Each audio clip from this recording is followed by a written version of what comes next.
నిషేధిత గంజాయిని తరలిస్తున్న వ్యక్తిని వేములవాడ పోలీసులు అరెస్ట్ చేశారు.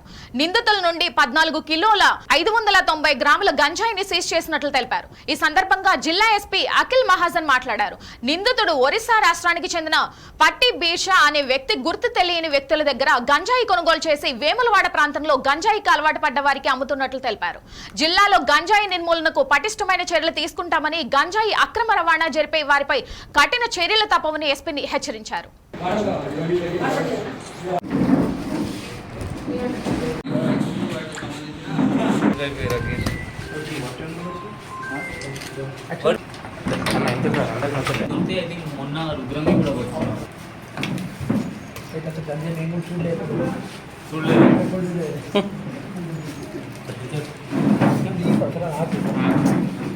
అక్యూజ్డ్ పూర్తి బిర్షా ఇతను మయూర్భంజ్ డిస్ట్రిక్ట్ ఒడిశా స్టేట్ చెందిన అతను. ఇతనికి ఇక్కడ మనం పట్టుకున్నాము, మన ఇన్ఫర్మేషన్ బట్టి పట్టుకున్నాము చక్కెపల్లి చౌరస్తా దగ్గర. ఇతను చెకింగ్ చేస్తే మనకి దాదాపు 14.59 kgs ganja worth 3 lakh rupees దొరికింది ఇతని దగ్గర. ఇతనికి మొత్తం ఇంటరోగేషన్ చేస్తే ఇతను ఆల్రెడీ ఛత్తీస్గఢ్ పోలీస్లో 2016లో రిమాండ్ అయ్యారు. ఇక్కడ మన జనరల్గా కూడా 2 సార్లు ఇంతకుముందు వచ్చారు.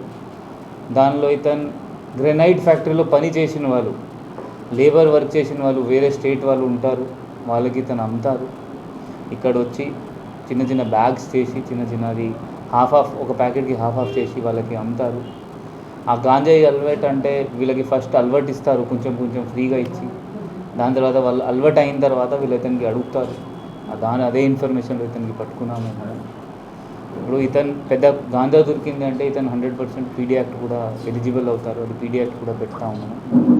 దాని తర్వాత అందరితో మీ చిన్న పిల్లలు గాంజాయి తాగుతారు, అది వాళ్ళకి మంచి కాదు. మీకు ఇన్ఫర్మేషన్ ఉంటే ఇది మీరు వాళ్ళకి కాపాడుకోవాలి. మీ చేతిలో కావట్లేదు అంటే మన 100 డయల్ చేసి మన ఇన్స్పెక్టర్కి, ఎస్ఐకి చెప్పండి, డిఎస్పీ చెప్పండి.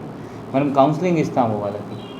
మన దగ్గర 2 సైకాట్రిస్ట్ గవర్నమెంట్ హాస్పిటల్లో, ఇంకా 2 మనం ప్రైవేట్ వాళ్ళ సైకాలజిస్ట్ కూడా పెట్టుకున్నాము. మనం ఒక డ్రగ్ కౌన్సిలింగ్ సెంటర్, వాళ్ళకి ఎక్కడ కూడా కౌన్సిలింగ్ ఇప్పిస్తాము. ఎందుకంటే ఒకసారి అలవాటు అయిన తర్వాత తీసేయాలి, కొంచెం టైం పడుతుంది, దానికి మన ప్రొఫెషనల్ హెల్ప్ అవసరం పడుతుంది. సో మీ పిల్లలు ఏం చేస్తున్నారో, చేతి దారికి పోతున్నారు, మంచి దారికి పోతున్నారు, అది మనం చూసుకోవాలి. దాదాపు ఒక లాస్ట్ వారంలో మనం దాదాపు 5-6 కేసెస్ చేసాము గాంజాయి పైన. నిన్న మన సిరిసిల్లలో కూడా 4 kg గాంజా పట్టుకున్నాము. అది కాకుండా నిన్న చందుర్తిలో కూడా 100 grams గాంజాయి దొరుకుతున్నాయి. అదే కూడా పిల్లలు తాగుతున్నారు ఎక్కువ మంది.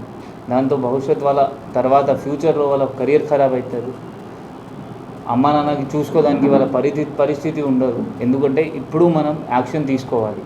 ఇప్పుడు మనం తీసుకోపోతే మన పిల్లలు ఫ్యూచర్ మొత్తం ఖరాబ్ అవుతుంది. మన చేతి దారికి వాళ్ళ పోతే మనది ఫ్యూచర్ ఖరాబ్ అవుతుంది.